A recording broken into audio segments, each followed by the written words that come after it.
Қолбасшы, біз бәріміз аман есенбіз. Балуан қайда? Жас мырза сізге хат беріп жіберді.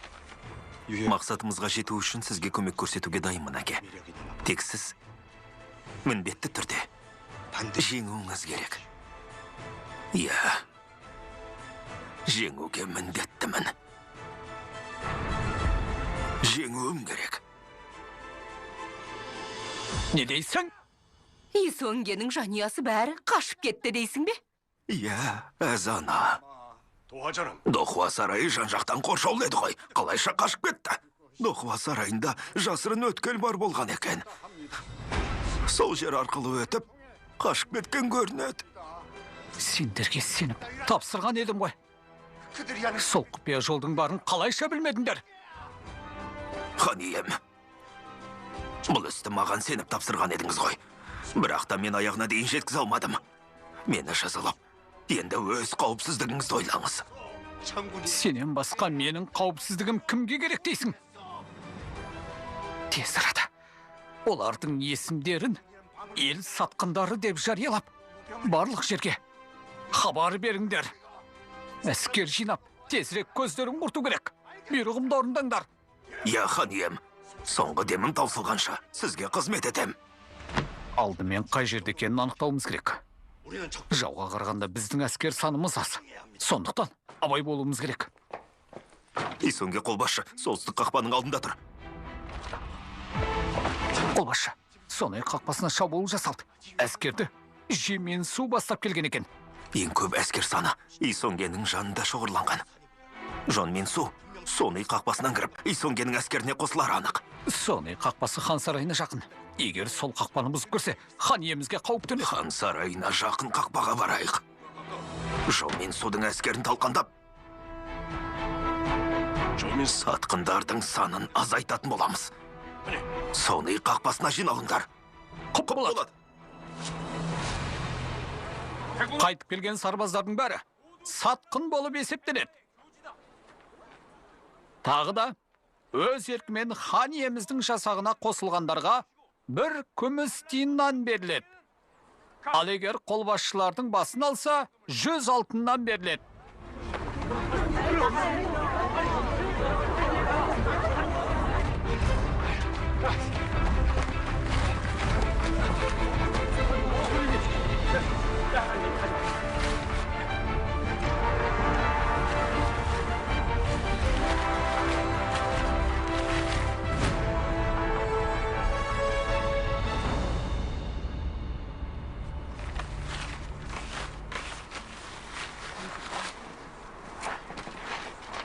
Чуейон қолбасшы, әскер жинап жатыр.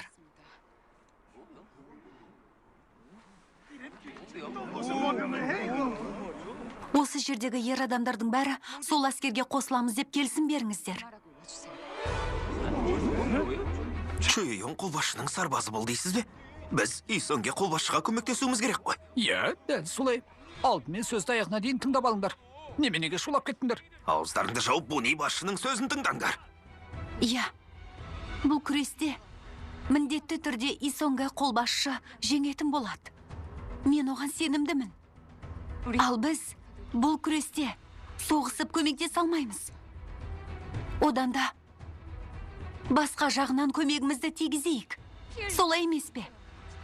Дұрыс. Дұрыс. Өте дұрыс. Алдымен Чуейон қолбасшының сарбазы болып, белгі алған кезде біздің айтқанымызды істесеңіздер болғаны. Осыған келісесіздер ме? Әрине, келсеміз.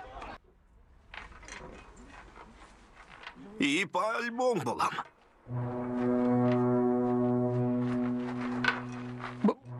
Бұл не? Бұл не? Үй қолбасшының жасағы жақындады. Не дейді? Я шабуылдамас бұрын үй қолбасшының жасағы осындай белгі береді. Демек, Кегеон қаласын қоршап алған екен ғой. Мынау не дейді? Не дейді? Бұл қалай болғаны? Не дейді? Енді қайттық.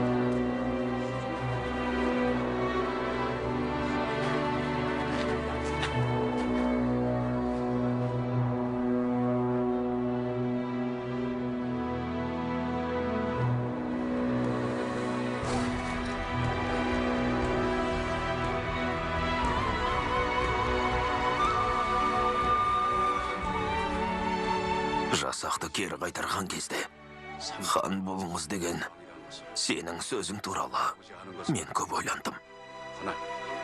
Мен ұзақ жылдар бойы соғыс алаңында жүріп, көптеген қантөгісті көрген адаммын. Алайда, жаңа ел құру, бәрін қайта бастау. Иә, қолбасшы. Мен де бұл туралы көп ойланбауға тырысамын. Бірақ та отбасыңыздың өмірі қыл үстінде тұрса да, сарбаздарды аман алып қалу үшін хан бұйрығын бұзып, қайтып келгеніңіздің өзі үлкен қадам деп ойлаймын. Сенің айтқаның бойынша, әуел баста Чуйон қолбасшының қолына билік бермегенімізде, дәл мұндай қантөгіс болмас еді. Қазір мақсатқа жету жолында бәріміз жұмылып үлкен іс атқарып жатырмыз.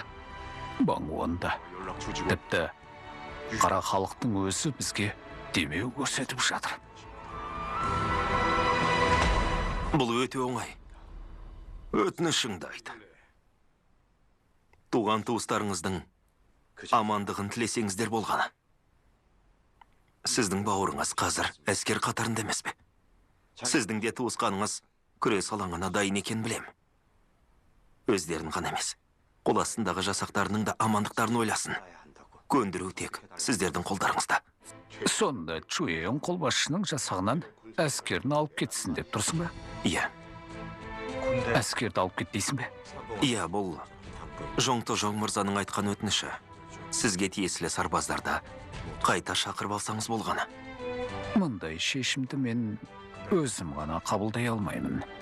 Қантөгісті азайтудың жалғыз амалы осы ғана. Қолбасшы Сонай қақпасын қорғап тұрған кезіңізде Тез арада болған жағдайды айт. көптеген сарбаздарымыз қашып кетті. Енді не істейміз? Қолбасшы! Қолбасшы! Қолбасшы! Соңин қақпасында! Соңин қақпасында! Тезірек айт! Соңин қақпасын қорғап тұрған мен қолбасшының жасағы жоқ болып кетті. Тек олар ғана емес. Намсанға орналастырған аң қолбасшының жасағы да тарап кетіп жоқ болды. Қолбасшы! Мен қолбасшы мен аң қолбасшының жасағы жоқ болып кетсе, қол астымыздағы сарбаз саны небәрі 3000-дай болады. Хан иемізді қорғаңдар. Қалған әскердің бәрін хан сарайына жіберіңдер. Құп болады. Болды. Ойдағыдай болды. Сарбаздар кетіп жатыр. Бәрі ойдағыдай болды.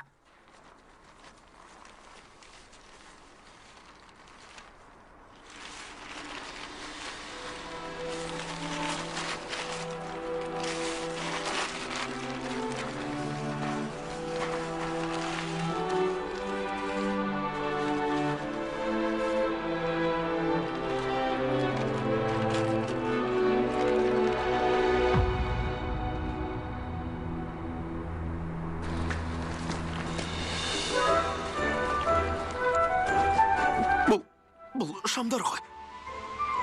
Бастаңдар!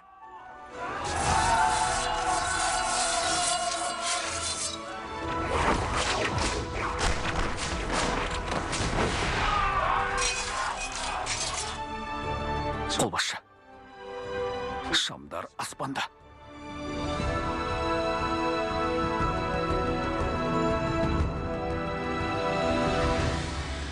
Соңин қақпасына шабуылдаңдар.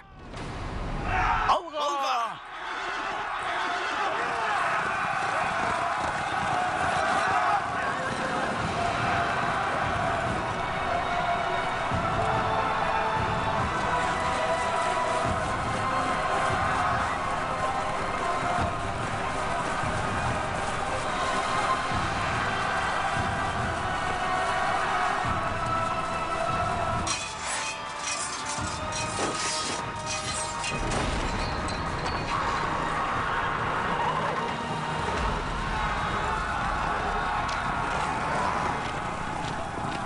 Қақпа ашылды! Қақпа ашылды!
Хан иемізді қорғауым керек. Хан иемізді қорғауым керек. Хан иемізді қорғауым керек.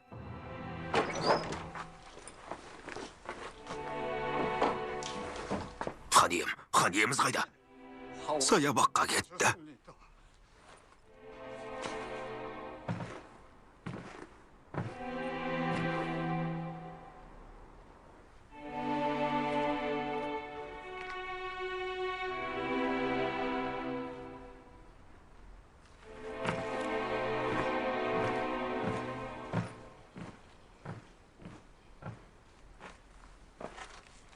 Хан ием. Өз қателігімді мойындаймын. Бірақ мен ештеңеге қарамастан сізді қорғаймын. Бұл сарайдан тез арада кетуіміз керек. Тезірек жиналып кетуіміз. Болды, доғарайық.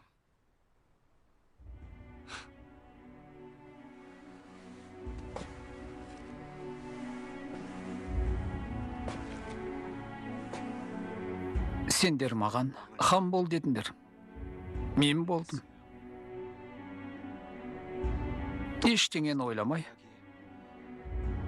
тек өмірден ләззат алыңыз дедіңдер. Оны да істедім. Ал енді саясатқа араласыңыз дедіңдер. Саясатқа араластым. Нәтижесінде міне не болды? Ендігі түрімді қараңызшы.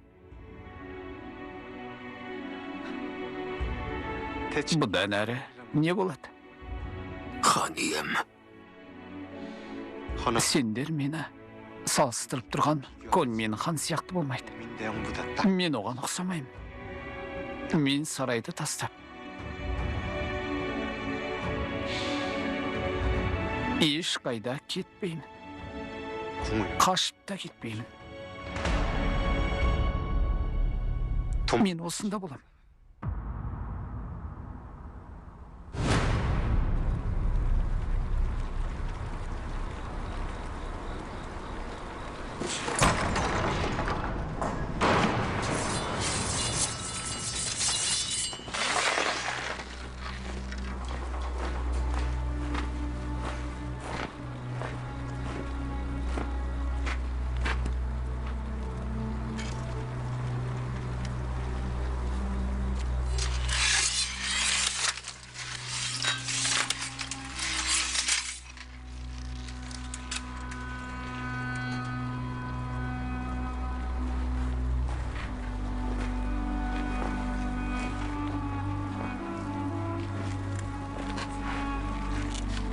Мен қандай қателік жасадым? Әдемі сөздермен емес, тек шынайы, бетім айт. Ар-ұяттың бәрін ұмытып, үлкен билікке ұмтылдыңыз. Ешбір ар-ұятсыз, бәріне тек өз дегеніңізді істеттіңіз. Сіздің шешіміңізге қарсы келуге де шама бермедіңіз. Ал енді, сол қара халықтан сұрамай, оларды соғыс алаңына айдатыңыз. Шіріп тұрған мына елді одан бетер шіртіп, құлатып жібердіңіз. Иінгемнің кінәсін біле тұра, ешбір жазасын бермедіңіз. Сол жатып шер ақсүйектердің іс-әрекеттеріне көз жұмып, қарап отыра бердіңдер. Сізге көп үміт артқан едік, бірақ мына тоналып жатқан елдегі қылмысты сіз тоқтата алмадыңыз. Сонда өзім тоқтата алам деп ойлайсың ба? Бұл былықтың бәрін жою үшін қолыңа билік керек. Уақыт өткен сайын бұл биліктің күшейгенін тілейсің. Ондай билік үшін дүние мүлік қажет. Содан кейін қара халықтың жерін тартып аласың. Уақыт өте келе өзіңнің тағы бір Шиндоң немесе Хоңин-Банг сияқты болып кеткеніңді байқамай қаласың. Істеп көрейік. Мүмкін қолымнан келетін шығар. Кетпес бұрын саған бір өтініш айтып кетейін. Хан иемізбен мына елдің уәзірлерін қорға. Оларды қорғап жүр. Неге жауап бермейсің? Неге үндемей тұрсың? Мен осы елдің халқын қорғаймын. Не айтып тұрсың? Мен сені түсінбедім. Алып кетіңдер. Құп болады. Исонге. Бері қара. Исонге. Исонге. Исонге. Жасасын! Жасасын. Жеңіз! Жасасын. Жеңіз келді! Жасасын! Құдайым ай, жеңіз! Жасасын. Балам, құдайым ай, Әже? екеулім, балам. Әже, үйге қайта беріңіз, мен кешке барам. Жарайсың, балам. Жарайсың. Жарайсың! Жарайсың. Жарай, жарадың. Әке. Жасасын. Жарайсыңдар! Жасасын. Жасасын. Жеңіз біздікі! Жеңіс. Жарайсыңдар! Исонге қолбасшы жасасын.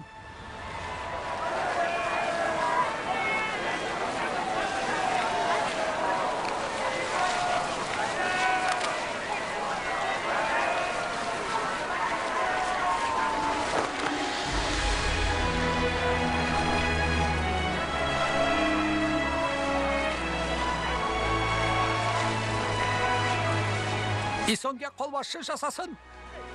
Исонге қолбасшы жасасын. Ай, ақмақ. Жасасын деп билеушіге айтады. Бұның не? Біреу естіп қоймасын. Мен үшін билеуші. Менің ұлымды құтқарған адам емес пе? Исонге қолбасшы біздің билеушіміз. Исонге қолбасшы жасасын. Исонге қолбасшы жасасын. Жасасын.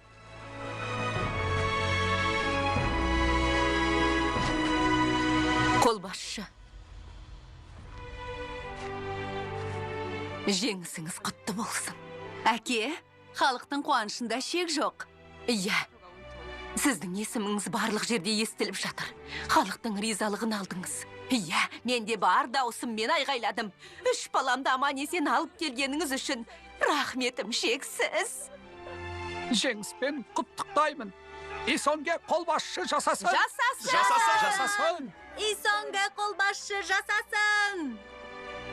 Жарайсың, балам. Жарайсың. Мен айтарлықтай ештеңе істеген жоқпын ғой. Жоқ, сен де бұл жеңіске үлкен үлес қостың. Егер сарбаздарды көндірмегеніңде үлкен қан төгіс болатын еді. Жарайсың, Бануан. Бұл іске Буни де көмектесті. Бунидің арқасында қара халықтың бізге көп көмегі тиді, әке. Буниді мақтаңыз. Менің әлі аяқталмаған істерім бар. Бунидің адамдарының қарнын тойғызарсың, қымбаттым. Жақсы шараптан да құйып бер. Иә, жақсы қолбасшы.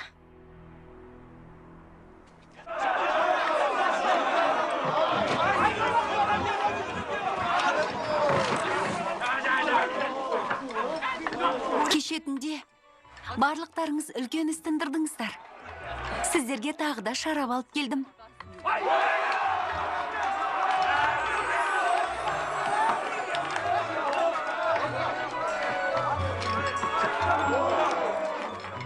Ең бастысы, аман есен қалғандарыңыз үшін рахмет. Ойлаған ісіміз сәтті аяқталғаны қандай жақсы. Осының бәрі Буни басшының арқасында болды емес пе? Тек соның ғана арқасында. Иә, әрине. Иә. Соның арқасы. Алыңыздар. Қане? Бұның бәрі сіздер үшін. Қане алыңыздар. Қане алып қойыңдар.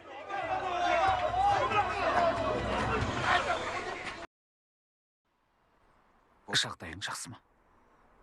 Иә, жағдайым жақсы. Бақыттысың ба? Жоң мырзаның жаңа ел құру жолында. Өзіңді тәуекел етуге дайынсың ба? Аға, менің арманым бар. Арманым дейсің бе? Үлкен мақсатым бар. Соған жетуім керек. Мені дұрыс түсін. Құлағым сенде. Иә, мен әлгі үңгірге кіріп, Жоң мырзаның жаңа мемлекетінің жоспарын бірнеше рет көрген болатынмын. Сол елде менің арманым орындалады. Ол қандай арман? Білесің бе, Жоқ, кейін айтармын. Қазір айтсам, орындалмай қалады.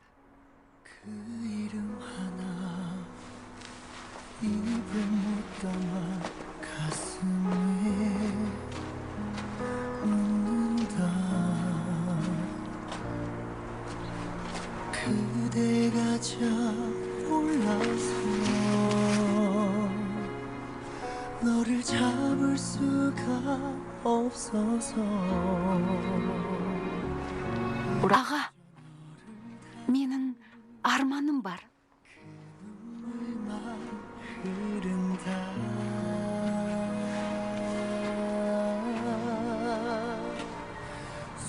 Кеше сен жарадың. Сен де. 잊을 수 Сау бол. 하려온다 멎은 듯이 얼어버린 가슴에 너란 시간이 흐른다 Сау бол. Мені шақырдыңыз ба? Сенің адал екеніңе ешқашан күмәнім болмаған еді. Қаншама жағдай болса да, сіздің де адалдығыңыздан күмәнданбаған едім. Бірақ жоңды жоң бізге мүлдем ұқсамайды. Сонда қай жері бізге ұқсамайды? Жоң мырза билікке құмар адам. Билікке жету үшін сатқындыққа жол береді. Исонгені сатқындық жасауға көндіргенде сол жоңды жоң. Сатқындық дейсің бе? Сөзіңе абай бол. Ханның бұйрығын бұзып, хан сарайына басып кіргенін енді басқа қалай айта аламыз? Әз-ананың қарсылығына қарамастан, хан тұқымына жата ма жоқ па білмейтін адамды хан тағына отырғызып, елдегі болып жатқан бұлыққа белшеден батқан Ингемнің жасағаны сатқындық. Сол сатқындықтың бәріне мырза, сіз де көз жұмып қарап отырдыңыз.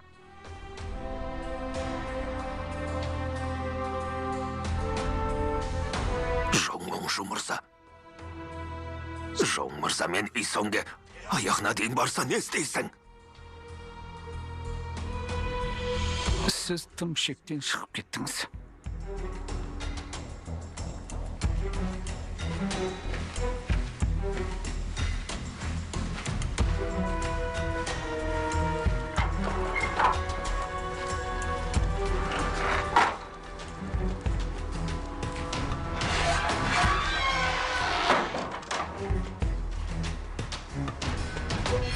Жоқ, бұлай болмайды. Мен бұған жол бермеймін.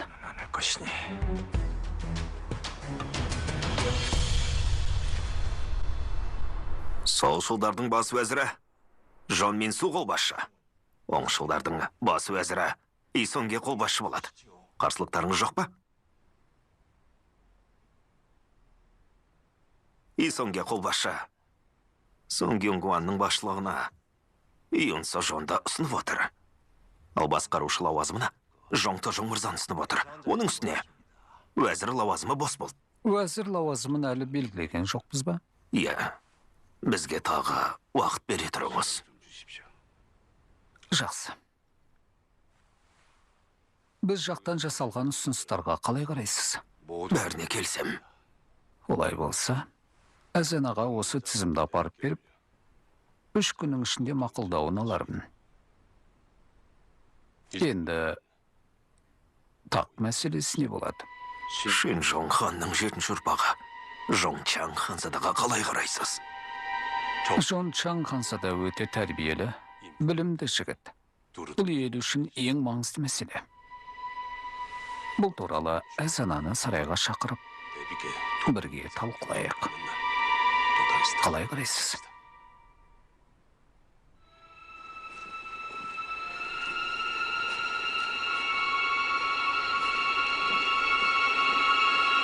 Жоң Чаң ханзада дейсіз бе? Өте әділетті, білімді ханзада. Жоқ, қолбасшының жағы да ол ханзадаға қарсы болып отырған жоқ. Иә, енді жоқ қолбасшымен ойымыз бір жерден шығу керек емес пе? Жон Минсу қолбасшы қаржыға байланысты лауазымға өз адамдарын ұсынды. Ал мен ұсынысын мақұлдадым. Дұрыс дедім бе? Соны айтыңызшы. Қазір олармен лауазымға таласып отырғаннан гөрі елге жаңарту енгізуге ұмтылыстар жасауымыз керек. Жаңарту дегеніңіз бұрын айтып жүргеніңіз бе? Иә, жаңарту енгізуге күшіміз де билігіміз де қолымызда бар. Енді кірісуіміз керек. Олай болса, айтып жүрген әлгі ұстазыңыз көп ұзамай келе ме? Иә, соңғы бірнеше жыл бойы ел аралап, көп тәжірибе жинаған адам. Оған сенуге болады. Ол адамға бірден сарайдағы лауазымды ұсынсақ қалай болады екен? Жоқ, сарай билігіне араластыру әлі ерте. Алайда жаңартуды сол адамның араласуымен істеуіміз керек. Садебулықтар да елдегі жаңартуға бар күшімен ат салысу керектігін ұмытпайық. Ұстаз, сіздің де көмегіңіз қажет. Бізді сол үшін бүгін жинап алдың ба? Иә, енді билікке жалтақтап қарап, не айтар екен деп қорқып отырмаймыз. Жоң-тожонға да жақындаймыз. Жоң-тожоңнан біз алыстаған емеспіз. Алыстаған өзі. Жоқ, ұстаз, олай емес. Қазір біз садебулықтар болып, бар күшімізді салуымыз керек. Ляудың соғысына қарсылық көрсеткен Доуын мен Хонжоңды да шақырып алу қажет. Олар да елдегі жаңартуға өз үлестерін қосты. Жаңарту дейсің бе? Дәл солай. Бұл бәрімізге берілген жақсы мүмкіндік. Бәріне хабар берейін.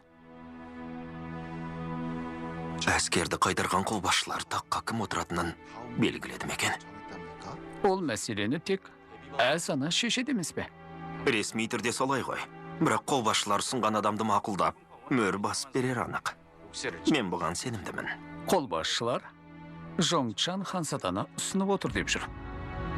Ол ханзада хан болуға тұрарлық.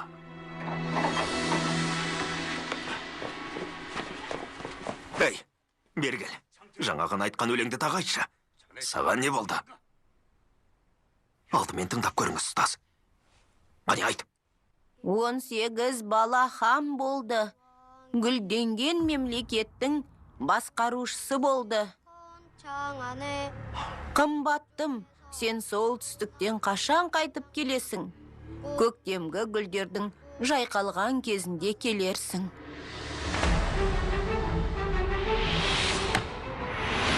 Не дейсің? Бұны қалай түсінуге болады? И әулеті хан болады. 18-дегі бала хан дейме? Бұл өлеңді сен қайдан естірің? Далада бар бала айтып жүр.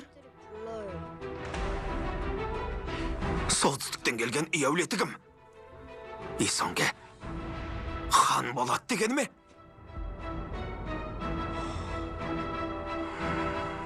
Не дейсің? Исонге хан болады дейсің бе? Иә, ел аузында қазір Исонге хан болады деген сөз тарап жүр.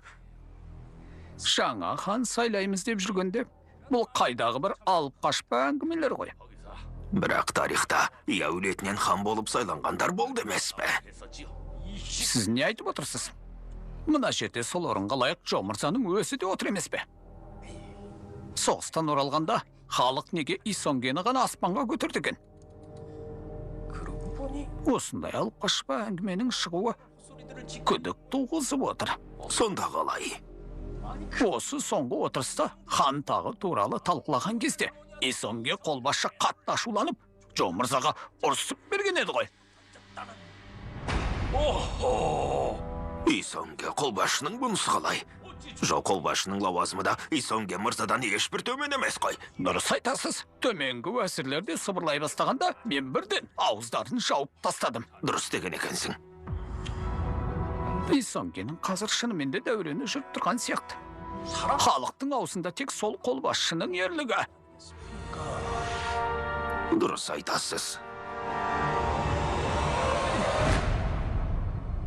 18-дегі бала хан болды. Гүлденген мемлекеттің басқарушысы болды.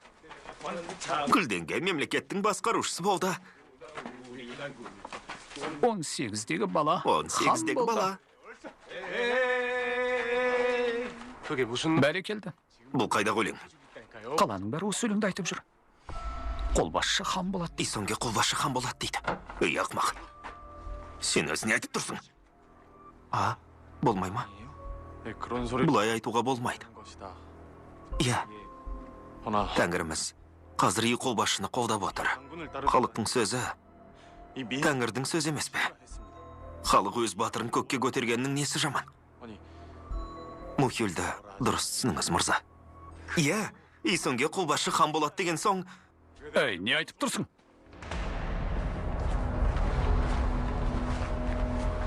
қалада осындай өлең тарап кетіпті дейді. 18 бала хан болды деп басталатын сияқты. Әлгі өлең. 18 бала хан болды. Бұл Исонге қолбасшы хан болады деген ғой. Сөздері басқа болғанмен, бұрын бір оқымыстылардың айтқан сәуеге сөздеріне ұқсайды екен. Жоң мырза, халық Исонге қолбасшыны қолдайды деген мағына емес пе? Бұған неге ашуландыңыз? 18 бала хан болады деген, үй әулетінен біреу хан болады мағынасын береді. Осындай алып қашпа өлеңдерге сенген адамдарды есіңе түсір. Ибан, Ижагем, Имин, бәрі ақыр соңында сатқын болып, жазаланған болатын. Осындай қауесеттен кейін, шынымен де хан болып, бірақ ақыр соңында сатқындықпен жазаланған хандар тарихта болған. Сонда бұл қалай болғаны? Қазір халық пен сарайдың бәрі үй қолбасшыға қарап сынап отыр. Біреу әдейі осыны таратып отыр. Бұл айдан анық. Кімнің таратып жүргенін іздеп жатырмын. Сонда бұл кім болды екен? Қызық. Сен кімнен естідің? Ана жердегі бір ағай осы өлеңді айтсаңдар тәтті беремін деп айтқызды. Маған Мальсок айтты. Ал Мальсок қайда? Көшенің соңындағы құрма ағашы бар үйде. Рахмет. Мен саған демал деп айтқан едім ғой. Емші де дәл солай айтты. Біз сияқты адамдар тамақшы болса, бірден жазылып кетеді. Уайымдама. Тыңдамайды екен. Каңбо аға дейді. Каңбо? Иә, әлгі солтүстіктен келген хан туралы өлеңге қойылым жасасаң, көп күміс берем деген екен. Рас айтып тұрмын аға. Барып көрейік.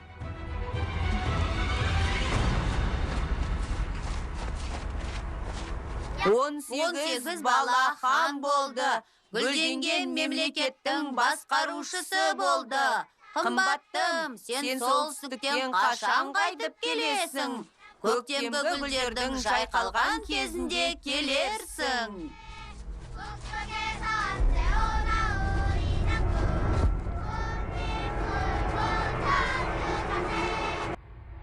Қандай мақсатпен әскерді кері қайтарғаныңызды білгім келеді. Жауап беріңіз. Сатқын болғым келмеді. Мен ешқашан сатқындық жасамаймын деп өзіме уәде берген адаммын. Чуэйон қолбасшына сатып кеттім деп ойламайсыз ба? Солай ма? Әлгі алып қаш бөліңді естіп, содан кейін сұрап отырсыз ба? Өтінем, жауап беріңіз.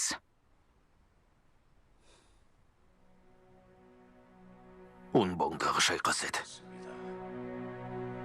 Сол шайқаста қарақшы болып киініп, азығын тауып жүрген өзіміздің қара халықтан шыққан жігітті кешіріп, өз әскерімнің қатарын алдым. Сол жігіт бұл жолы маған сатқынсыз деп айтты. Егер 50 мың сарбазды үйінде зарыға күтіп отырған әке шешесіне қайтармасаңыз, сатқын боласыз деп айтты. Сол мезетте сіз хан бұйрық емес, халықты таңдадыңыз ба? Бұйрыққа қарсы шығып, халықты таңдағаныңыз ба? Ал сіз менің орнымда не істер едіңіз?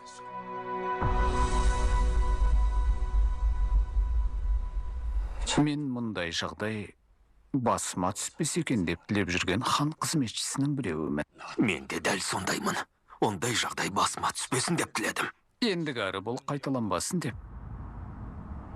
Сіздің қасыңызда көмектесемін. Бұған қалай қарайсыз? Рас айтасыз ба? Бізбен бірге күресем деген сөзіңіз бе? Егер сіздің қолдауыңызға ие болсам, әрине қуаныштымын.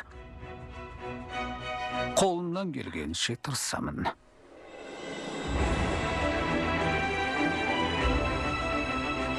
Алдағы уақытта басыңызға ешбір қауіп төнбеуіне бар күшімді салатын боламын. Бұның бәрін қайдан алдың?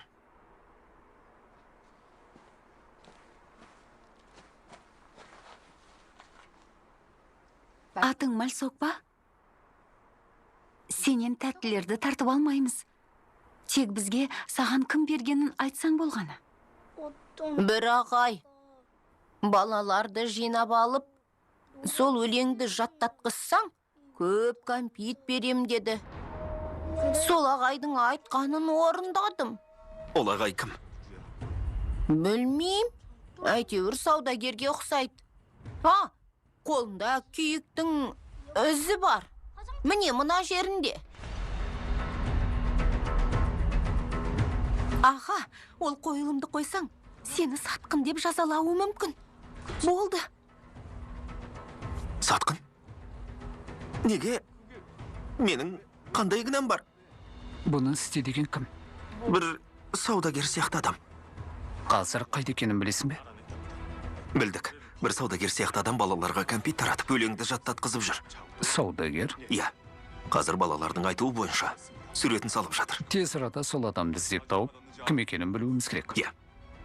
Мүмкін бұл біз үшін жақсы мүмкіндік шығар. Иә, өлетінен келген хандардың бәрі сатқын болып жазаланды. Дәл қазір әкем үшін бұл жақсы хабар емес. Әкеме кері әсерін тигізуі мүмкін.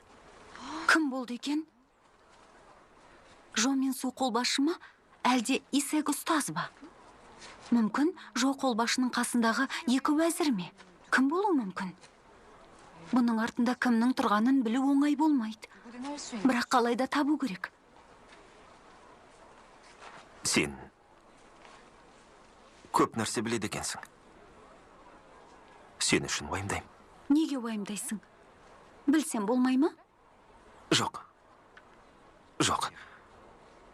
Ештеңе естімегендей бол. Бәрін ұмыт. Неге мені уайымдайсың деймін? Жоқ, уайымдамаймын. Уайымдаймын дедің ғой? Тоқта. Мені алдай алмайсың. Алдап тұрған жоқпын. Солтүстіктен Естідің бе? келген менің қолбасшым.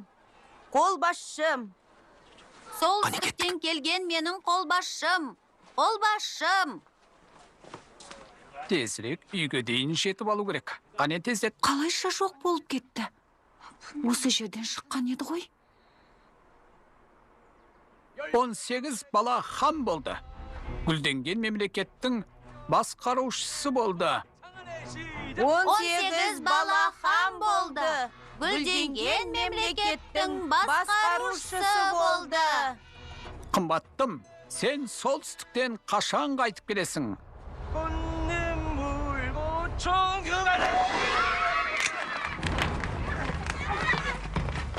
Әкел, маған.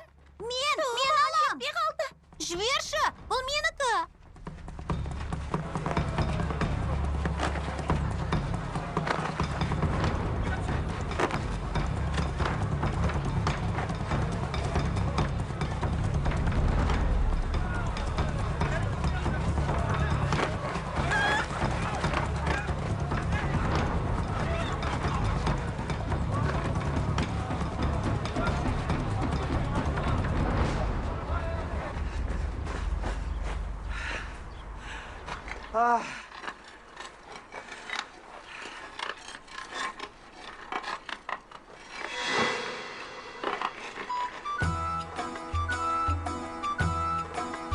Қане төмен түс. Сенен бірдеңе сұрайын дегенмін. Мен не істеп қойдым? Менің кінәм жоқ. Кінәлі болмасаң неге қаштың? Сен қуған соң, мен қаштым. Жарайды, түсінікті. Қане, төменге түс. Жоқ, түспеймін. Ол өлеңді балаларға неге үйреттіңіз? Ештеңе айтпаймын. Білгің келсе, өзің қасыма кел.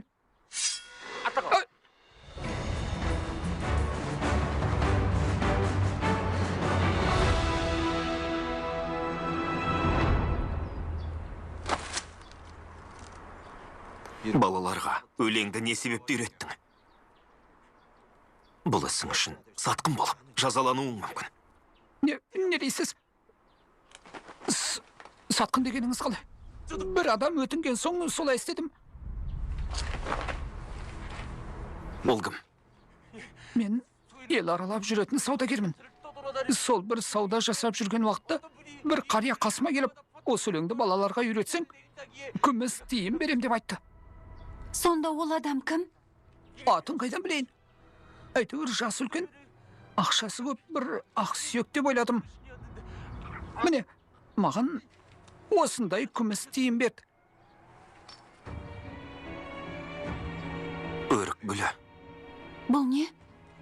Иінгемнің әулеті қолданатын ақша. Сол болғаны ма? Қайда кездестірдіңіз? Бұл қалада емес қой. Иә, бұл қалада емес. Кёңсан буда шығар. Кёңсан буда ғой. Иә, дәл солай. Кёңсанбу жерінде болғанымды кездестірдім. Иінгем, сені ме? Мені жақсылап тыңда. Сен елдің ханын мазақ ететін өлеңді жайып салдың. Бұл ісің үшін сені жазалау керек. Не дейсің? Бірақ бізге көмектесетін болсаң, ақыңды аямаймыз. Ақы төлеймін дейсіз бе? Әрине көмектесем. Біздің айтқанымызды тыңдасаң, мына үй әулетінің ұрпағымен сенің өміріңді аман алып қаламын. Ақы төлесеңіз болғаны. Кез келген өтінішіңізді орындауға дайынмын. Саудагер бар шындықты айтты. Өлең таратқанның ақысы ретінде мына күміс тиындарды алған екен. Бұл Иінгемнің әулеті қолданатын өрік гүлі тиындар емес пе? Иінгем екен ғой. Дәл солай. Айдауға жіберілсе де, сол жақта жатып, жоспарын жүзеге асырып отыр. Иінгем биліктен оңайлықпен бас тартпас деп ойлаған едім. Дәл сол себепті садеболықтар Иінгемді жазалау керектігін айтқан болатын. Осылай боларын сезген екем. Ұстаз, бұған осылай қарап отыра береміз бе? Саудагер, ақы берсеңіздер, куәгер болам деп отыр. Иінгемді қамауға ала аламыз ба? Алып қашпа өлең таратып, сарай қызметшілер мен билік арасында күмән туғызғаны үшін қамауға аламыз. Сен тергеу әзірлігін ертіп, Кёңсанбуға бар.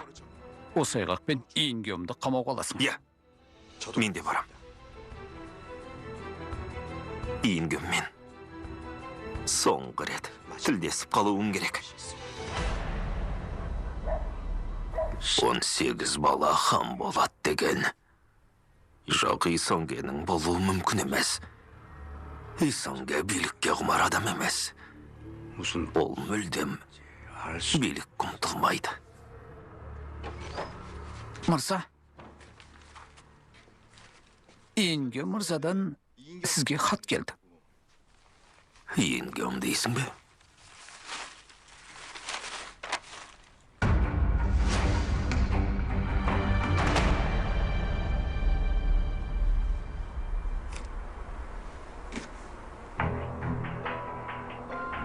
Қалай десек те, халықтың қолдауы Исонге жаққа қарай өтіп кетті. Федангаппен құда болғанды білесіз. Исонгенің осылайша хан болып кетуі де ғажап емес.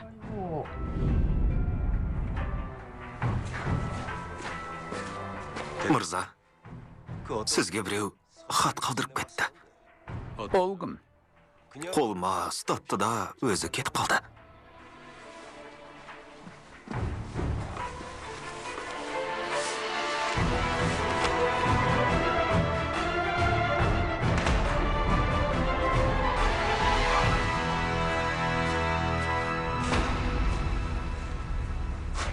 Жоменсу мырза,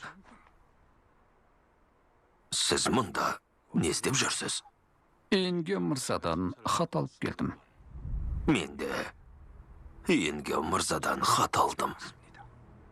Алдымен ішке кірейік. Иә, кірейік.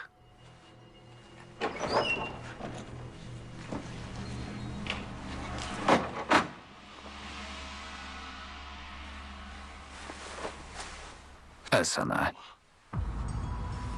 Әзана, сіз мұнда неге келдіңіз? Иін геомнан хабар алып, түн ортасында жасырын осында келдім. Сіздер де сол хаты бойынша келдіңіздер ме? Иә, дәл солай. Қызық екен. Хатты жіберген адамның өзі жоқ, бірақ мына жазу тұр. Қалай түсінуге болады? Бұл... Күн ағаштан асып барады. Бұның мағынасы қандай екен? Бұл жұмбақ белгі. Жасырын белгі. Шеше аласыз ба?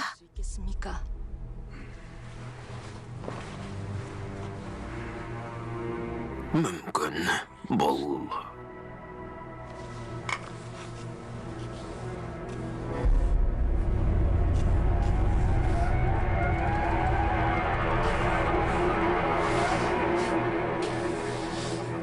Чаң, гік, и.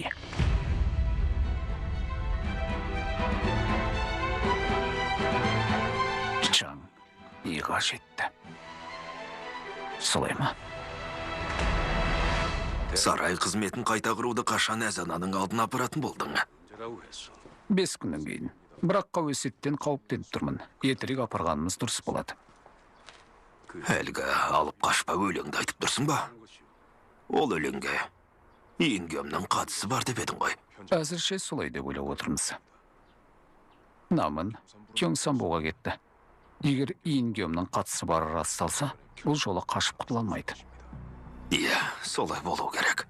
Алайда бізге уақыт созып жүре беруге болмайды. Естерін жимай тұрған кезде, жаңа хан ретінде Жоңчан ханзаданы сайлауымыз керек. Мүмкіндігінше тезірек. Жақсы. Жоң мырза Әзананың бұйрығын алып келуге кетті.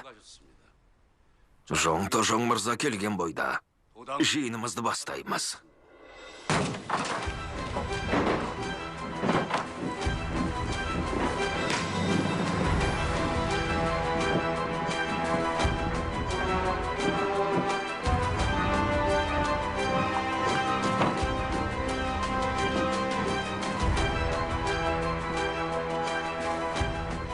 Мен мұнда Әзананың бұйрығын алып келдім.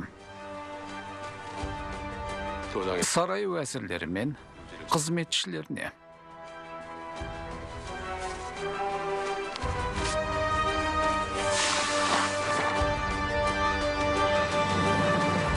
Ұлы Корё елінің әділдігі мен гүлденуі жолында қызмет етіп жүргендерге хан әулетінің бұйрығын жіберіп отырмын.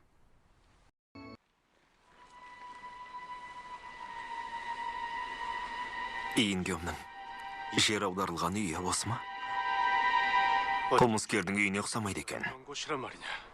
Елді қанап, тонаған қылмыскерді жазасын өтеуге осы жерге жібергендер ме? Жай барақат отырып ойына келген істеген екен ғой. Енді бұған жол бермейміз. Есікті ашыңдар! Есікті ашыңдар!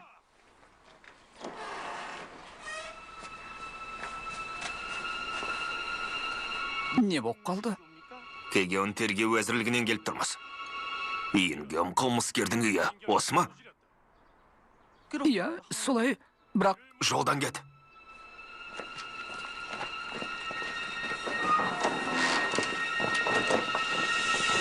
Иінгем қылмыскер, сыртқа шығып жазаңды өтеуге дайындал. Сіздер не айтып тұрсыздар? Не айтып тұрғанымызды естіген жоқсың ба? Иінгемді шақырып тұрмыз. 15 күн бұрын қайтыс болды емес пе? Не дейсің? Не? Бақытымыз қорай. Чөйең қолбасшы қамауға алынып, хан өз еркімен тағын босатты. Бұл да Корё елінің ұлылығының бір белгісі. Ұлы Корё елінің гүлденуі мен дамуын жалғастырушы ретінде мұрагер Чаң бұдан бұлай хан тағына отыратын болады. Не дейді? Бұны қалай түсінсе болады? Хан тағына ұсынысты Әзанаға 5 күннен кейін береміз дегеніңіз қайда? Әй, бұның не? Жо мырза, әзананың бұйрығын оқып тұрғанда қалайша бөгет жасап тұрсың? Бұлар Бұның қалай сенің? алдын ала ақылдасып алған екен ғой. 이런 Жан хансада болады, дей ме? Жо Минсу, сені ме?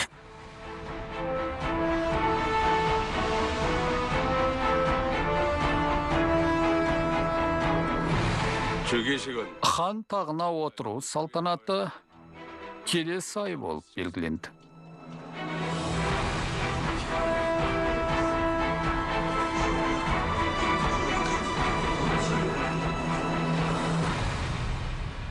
Он бес күн бұрын дейсің бе? Иә, 15 күн бұрын қайтыс болып жерледік. Өтірік айтып тұрған жоқпын.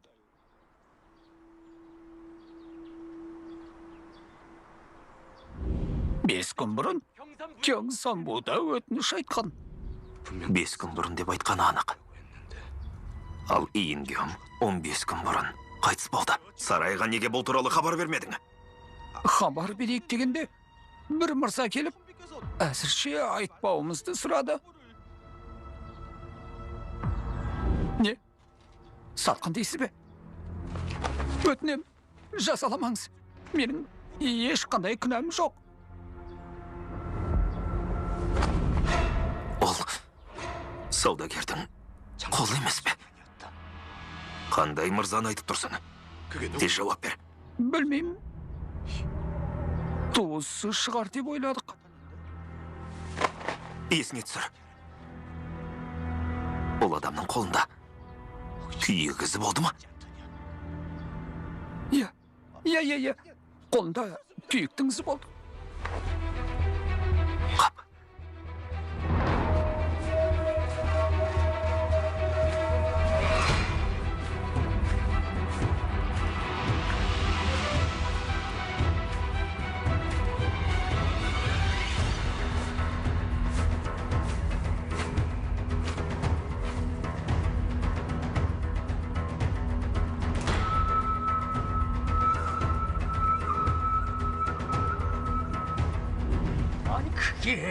Осы соңғы отырыста хан тағы туралы талқылаған кезде Исонге қолбасшы қатты ашуланып, Жо мырзаға ұрысып берген еді ғой.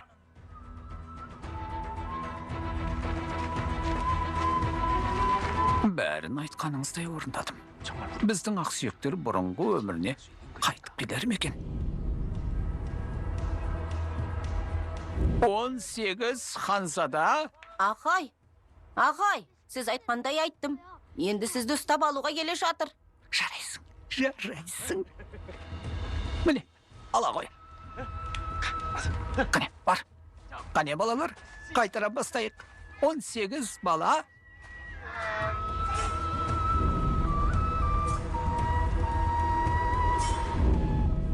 Бүгін түнгі 10-да Хынгук ғибадатханасында кездесейік. Ин Кём.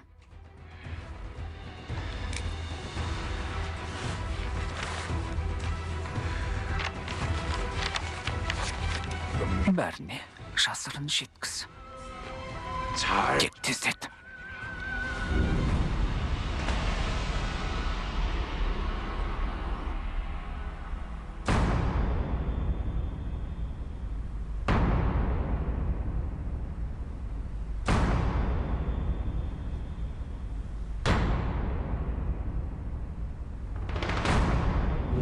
Чаң И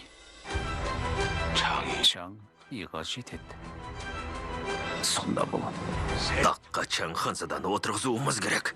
Тек солай ғана Исонгені қадағалап отыра аламыз.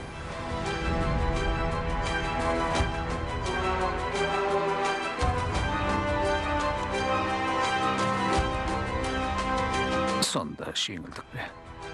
Жеңілгеніміз бе?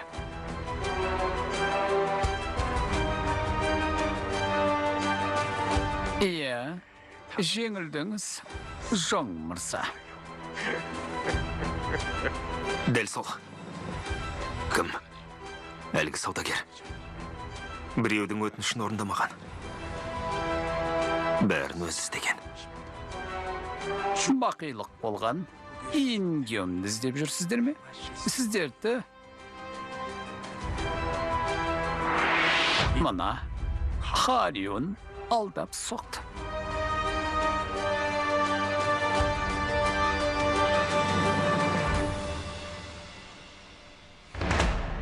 숨에 헤어서 몸에 새겨서 잊을수록 더하려 온다. Фильмді қазақ тіліне аударып дыбыстаған Астана телеарнасы. 2021 жыл.